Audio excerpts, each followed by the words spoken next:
Certainly we're looking at the profile questions, and they have some value, I think, depending upon the attentiveness of the client or delegate is the word used, the delegate coming on site, depending on how much information they're able to convey. But certainly seeing who these people are,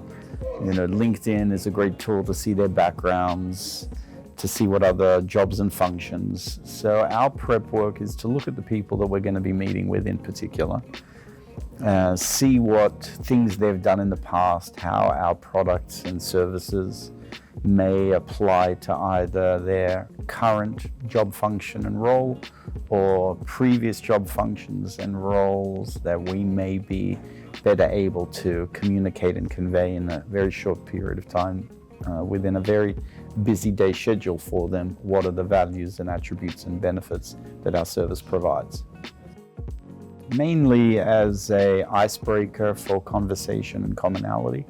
and to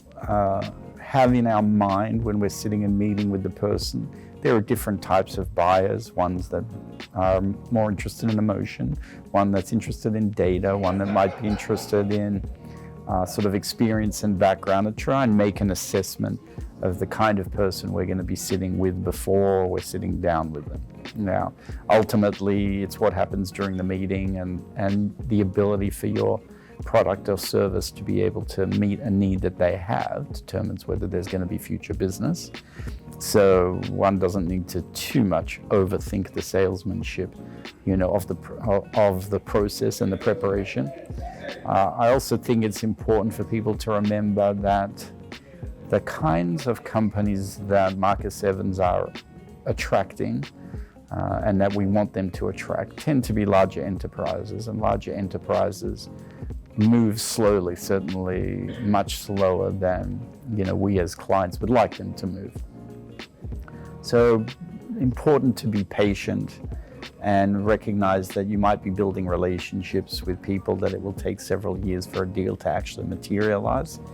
and you just need to be prepared for that and be positive and let the client move at the speed they're going to move, because there's very little that we as a vendor or solution provider can do to change the time sequence by which a client has the potential to buy a product or service, no matter how good the product or service happens to be. Things move slowly as the businesses and clients become larger. And if one thinks about that when you're going into the meeting and conversations with clients, all we can do is be supportive of a client and encourage them to accelerate our initiatives,